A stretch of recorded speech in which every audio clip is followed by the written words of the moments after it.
Salut à tous, c'est BizBiz. Alors aujourd'hui on se retrouve en compagnie de Robinho pour une vidéo sur la Champions League. Donc on vous l'avait promis, on a déjà fait une il y a 2 mois lors du tirage au sort. On vous avait dit à chaud pour nous qui allait filer en quart de finale. Et maintenant c'est imminent, hein, la Ligue des Champions, ça commence dans exactement 2 semaines. Ouais. Donc il y aura 4 affiches mardi, mercredi. Et la semaine d'après C'est aussi ça, les quatre dernières affiches des huitièmes de finale. Donc on va pronostiquer tout ça. On va pas donner notre prono par exemple pour le match aller. Ouais. Voilà, on va juste pour nous dire qui va filer en quart de finale. On va commencer avec la première affiche. Donc ça sera l'équipe de Naples contre l'équipe du FC Barcelone. Qu'est-ce que t'en penses toi? Je vais partir sur la qualification du Barça, même si franchement les deux équipes, on a l'impression qu'elles sont un peu... alors du côté du Barça, il y a beaucoup plus de talent, mais au niveau de la saison, c'est un peu compliqué des deux côtés. Beaucoup plus forcément pour le Napoli, mais aussi du côté du Barça, on le voit, il y a ces deux gros blessés quand même dans le secteur offensif, surtout un qui est ultra présent, normalement c'est Luis Suarez, donc ça va être quand même assez compliqué avec lui. On sait qu'il y a des problèmes avec Messi, avec la direction, le Napoli a changé d'entraîneur, donc c'est un match qui semble quand même beaucoup plus indécis qu'il y a quand même un an par exemple, mais je pense que le Barça avec toute cette expérience et ne serait-ce que par l'effectif catalan va se qualifier face au Napoli. Donc la même chose, hein, il y a 2 mois on avait dit aussi, pour nous on pensait que le Barça allait filer en quart de finale, et je pense que c'est la même chose, le Barça va éliminer cette équipe de Naples. Il ne faut pas oublier que Naples a gagné contre l'équipe de la Juventus, C'est ça. il y a quelques jours, mais le problème c'est que Naples cette année c'est trop irrégulier. Regardez en championnat, je crois qu'ils sont à la 10e position, Ouais, ils sont n'oublie très pas que loin. l'année dernière ils sont arrivés 2e, ça semble beaucoup de départ, hein, pour l'équipe de Naples l'année prochaine, mais contre cette équipe du Barça, surtout avec ce match retour au Camp Nou, Ouais. ça semble vraiment mission impossible. Et c'est vrai que tu as bien fait de dire les blessés côté Barça. Parce que imagine si Messi ou même Antoine Griezmann n'est pas là, hein, ça ne serait pas la même. Ouais. Hein, parce que vraiment le Barça est vraiment dépendant de ces deux joueurs-là. Et avec Luis Suarez blessé, Ousmane Dembélé aussi blessé jusqu'à la fin de la saison. Mais bon, je vois quand même l'équipe du Barça filer en quart de finale. Ensuite, ça sera une affiche peut-être la moins spectaculaire parmi les 8 autres. Hein. Donc c'est Atalanta contre l'équipe de Valence. Donc moi, déjà, c'est pas les équipes que je regarde tous les week-ends, hein. Je vais pas te mentir. Donc Atalanta, je sais qu'actuellement, ça marque beaucoup de buts, hein. Il y a pas longtemps, ils ont mis encore un 7-0 à l'extérieur. Je crois que c'était du côté de Torino. Valence, Valence a fait des gros matchs, hein, de temps en temps. Ils peuvent faire des matchs à côté de la plaque. Je me souviens de ce demi-finale de Super Coupe d'Espagne contre le Real Madrid en Arabie Saoudite. Ils étaient hors sujet. Puis quelques jours plus tard, ils ont gagné l'équipe du FC Barcelone avec la manière, hein, chez eux. Donc c'est vraiment deux équipes, voilà, qui peuvent faire des très gros matchs ou vraiment le néant total. Ouais. Donc pour moi, qui va se qualifier? Je vois bien les Italiens de l'Atalanta Bergame, hein. Je me souviens au début de Ligue des Champions, ils étaient quasiment éliminés Avec... avec. défaites en 3 journées, puis après, Après ils ont tout, je crois ils ont tout gagné. Puis les autres, ils ont fait un peu de la merde, donc c'était parfait pour eux. Ils sont arrivés deuxième derrière Manchester City, c'est ça? C'est ça. Et je les vois se qualifier. Et n'oubliez pas que c'est quand même leur première fois en Ligue des Champions. C'est ça. Ouais, moi aussi, je trouve vraiment que là, c'est un huitième de finale hyper serré pour donner un favori là-dessus. C'est quand même compliqué. Moi aussi, j'ai une petite préférence pour l'Atalanta parce qu'offensivement, quand même, c'est du costaud, très lourd. Hein. Ça, je pense que doit être l'une des meilleures attaques d'Europe, hein, toute compétition confondue, l'Atalanta. Après, Valence, eux aussi, ils sont hyper surprenants. Par exemple, sur la campagne de poule, ils sont allés gagner à Chelsea. Et puis, lors de la dernière journée, il fallait absolument gagner chez l'Ajax. Ils sont allés gagner chez l'Ajax, donc ils sont un peu surprenants. Mais un léger avantage aux Italiens pour moi. Ok, ensuite ça sera le premier club français, l'équipe de Lyon contre l'équipe de la Juventus. Donc moi je pars, bon c'est pas une surprise, hein, je pars sur la qualification bien évidemment de la Juventus, surtout avec ce match retour, même si Lyon arrive lors de ce match aller à accrocher cette équipe de la Juve. Voilà, le match retour là-bas ça sera très compliqué. On a bien vu que l'Atlético l'année dernière, 2-0, ils avaient remporté contre la Juventus au match retour, 3-0. Et surtout voilà, il y a Cristiano Ronaldo, et en 2020 Ronaldo, pour ceux qui suivent un peu nos Zappimage, After Zappimage, vous savez qu'il est très fort. Cristiano Ronaldo, il veut retrouver un ballon d'or, le 6e, et revenir à égalité avec Lionel Messi. Donc pour lui l'objectif cette année c'est la Ligue des Champions, et je vois pas du tout comment Lyon pourrait vraiment gêner cette équipe de la Juventus. Donc moi je pars sans souci avec l'équipe de la Juventus qui va se qualifier en quart de finale. Moi aussi, je pars sur la Juve qui a tout par rapport à Lyon. Il y a un effectif qui est plus conséquent, il y a une expérience qui est folle du côté de la Juve. Et Lyon, même malgré tout, il y a quand même si les résultats en 2020, début d'année, sont plutôt intéressants, franchement sans de paille, et là c'est la Ligue des Champions, c'est un autre niveau. Il y a une Juve qui est actuellement très en forme, et surtout un Ronaldo qui est monstrueux en ce moment. Franchement, je pense que ça va être une mission très très compliquée pour l'Olympique lyonnais.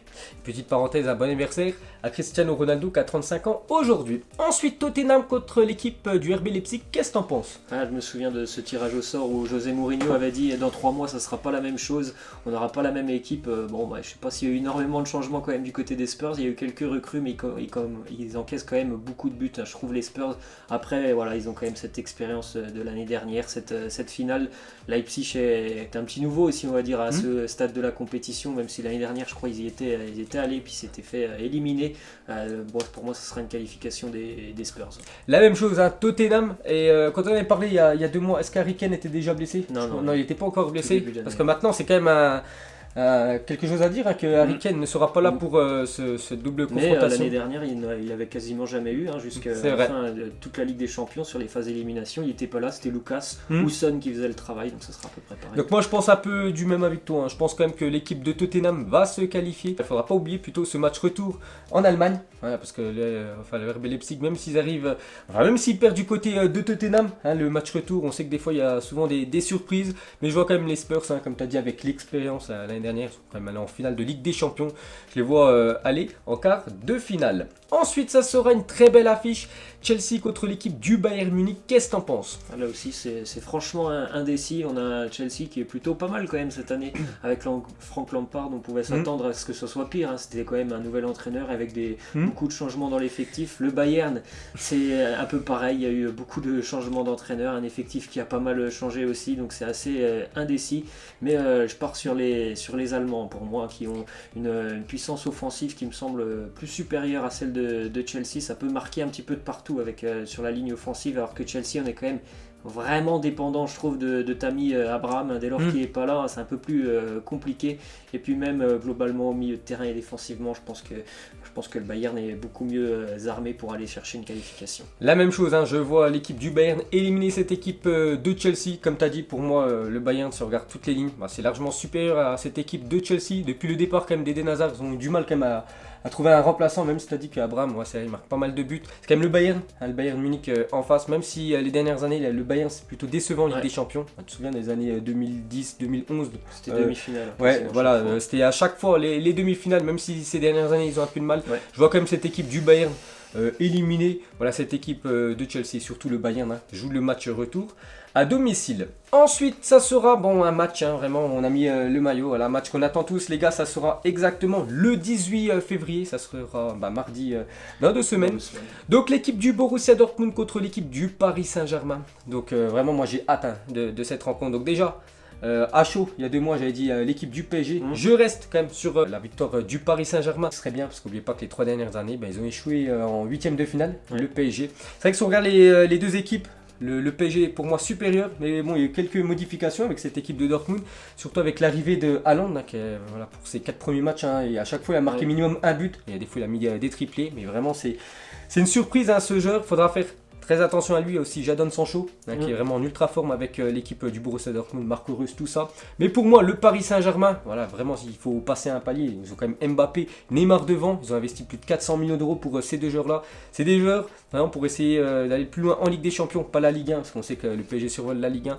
Donc il faut passer un cap. Et cette équipe de Dortmund, même si ça joue très bien, je vois quand même le Paris Saint-Germain venir, peut-être pas venir s'imposer du côté de Dortmund, ça vous donnera les pronos la veille, bien sûr, des matchs. Mais pour moi, le PSG, normalement, doit sortir vainqueur de cette double confrontation et filer en quart de finale. Moi aussi, je suis d'accord avec toi. Le PSG doit sortir vainqueur de cette compétition, de ce duel entre Paris et Dortmund. Et comme tu l'as dit, je pense que Dortmund, c'est vraiment une attaque qui n'a pas grand-chose à envier au Paris Saint-Germain. Il y a quand même de très jolis joueurs, hein. Bien évidemment, au PSG, c'est encore flamboyant. C'est Neymar, c'est Mbappé, mais Sancho, Haaland, ça peut faire du mal à la défense parisienne. Après, par contre, je pense que défensivement, il n'y a pas photo. Pour moi, le PSG est largement au-dessus de Dortmund. Je vois Dortmund jouer à quasiment toutes les semaines. Je peux dire, hein, franchement, défensivement, c'est très très faible. Et face aux attaques parisiennes, je pense qu'ils vont vraiment souffrir le Borussia. Donc pour moi, c'est l'année pour le Paris Saint-Germain pour au moins franchir ce palier. Il y a un Neymar qui est très en forme. On espère que sur les 2 semaines, il n'y aura pas de blessure pour lui. Mais pour moi, le PSG va faire sauter Dortmund. Petite parenthèse sur Neymar, on l'a dit sur Ronaldo. Neymar, c'est aussi son anniversaire. Aujourd'hui, et tu parlais qu'il était en ultra forme. C'est vrai que Neymar, actuellement, pour moi, il est dans le top 3, un des meilleurs joueurs de la planète. Il est très très très bon, le Brésilien. Ensuite, un sacré choc, ça sera l'équipe de l'Atlético Madrid contre l'équipe de Liverpool. Donc un sacré choc. Pourquoi? Parce que Liverpool, déjà, c'est l'équipe il y a 2 ans qui allait en finale de Ligue des Champions. L'année dernière, elle a remporté ce trophée. Voilà, donc c'est pour vous dire que c'est encore un ultra favori, cette équipe de Liverpool et l'Atlético. C'est une équipe vraiment qui gêne les gros d'Europe à domicile. On avait bien vu l'année dernière avec l'équipe de la Juventus. Bon, après le match retour, ça a été autre chose. Mais c'est vrai que l'Atlético, cette année, voilà, depuis le départ comme d'Antoine Griezmann, c'est plus le même. C'est plus le même Atlético que les dernières années. Donc déjà 6ème actuellement de Liga, c'est rien que pour vous dire, alors que Liverpool survole quand même la première ligue. Donc pour moi, je vois quand même cette équipe de Liverpool se qualifier. Je ne sais pas s'ils viendront s'imposer du côté de Madrid, mais même s'ils perdent, même s'il y a 0-0, 1-1 ou même 2-1 pour l'Atlético, on sait que Liverpool, dans leur stade, avec cette atmosphère spéciale du côté de Anfield, ils peuvent surmonter des montagnes. Et pour moi, même si Liverpool fait un mauvais résultat du côté de Madrid, ils se qualifieront chez eux à Anfield. Je suis d'accord avec toi, moi aussi. Je pars sur Liverpool, c'est des dynamiques complètement inversées. Liverpool est inarrêtable cette saison. L'Atlético est en grande difficulté. J'ai même l'impression que c'est un peu une fin de cycle pour eux. Peut-être qu'il y aura un changement d'entraîneur l'été prochain. En plus, à l'heure actuelle où on fait la vidéo, je crois qu'il y a Morata, Costa et Félix qui sont blessés. Déjà que l'Atlético a beaucoup de mal à marquer des buts cette saison. Ça me semble être une mission quasi impossible. Je pense que il y aura certainement peut-être pas une victoire des Reds à Madrid, mais peu importe s'ils perdent d'un but ou 2, je pense qu'au match retour ça sera une mission très compliquée pour l'Atlético. Ok, on va terminer avec la dernière rencontre, une magnifique affiche, le Real Madrid contre Manchester City. Qu'est-ce que t'en penses? J'aime beaucoup le Real Madrid, ce qu'ils font cette saison. Je pensais que ça allait prendre un petit peu plus de temps avec pas mal de chamboulements dans l'effectif l'été dernier, puis au final en 3-4 mois Zidane il a quand même mis la patte sur l'effectif, il a trouvé les bons choix. Marcelo qui joue plus maintenant, voilà, on ne pouvait pas se dire ça il y a quelques mois.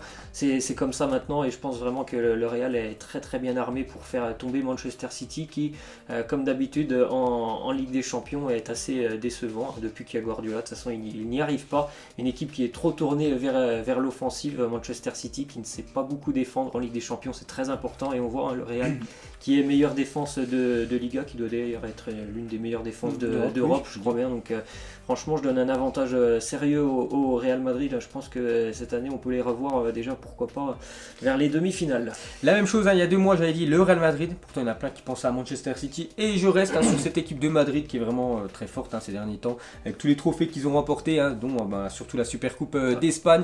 Et surtout, ça joue très bien côté Real Madrid, avec une sacrée défense en milieu de terrain. Ils ont quasiment, avec Valverde, Casemiro, Toni Kroos et Modric, quasiment le meilleur milieu de terrain de la planète. Et en attaque avec Benzema qui est énorme, Karim Benzema. Même si City, ils ont des sacrés joueurs, City, surtout des individualités. Tu parlais vraiment offensivement que c'était très fort, c'est vrai que c'est très fort Manchester City, c'est surtout la défense qui est plutôt moyenne. Ils ont pris pas mal de buts ces derniers temps. Et je vois vraiment le Real Madrid se qualifier contre cette équipe de Manchester City. C'est quand même 2 ultra favoris. Donc le Real, on n'en parle même plus. Voilà. Sur les 5 dernières Ligues des Champions, ils ont quand même remporté 3 ou 4. Bon, voilà, c'est costaud le Real Madrid. Manchester City, c'est un peu le même souci que le Paris Saint-Germain. Il n'y a pas assez d'expérience. Ils butent à chaque fois. Et pour moi, ça va surtout aussi se jouer à l'expérience, ce match. Là, il y en a du côté du Real. Voilà, il y en a à côté Real Madrid, le nombre de joueurs qui ont gagné la Ligue des Champions, alors que Manchester City, je ne sais même pas si un joueur qui a remporté la Champions League dans l'effectif. Donc pour moi, je ne sais pas si c'est on appelle ça une surprise, mais je vois le Real Madrid se qualifier en quart de finale. Donc voilà les gars, la fin de cette vidéo. Donc on ressortira une vidéo Ligue des Champions pour les matchs aller. Ça sera, on le sortira le 17 février, lundi 17 février, vu que les premiers matchs auront lieu le 18 février. Allez, ciao à tous. Ciao.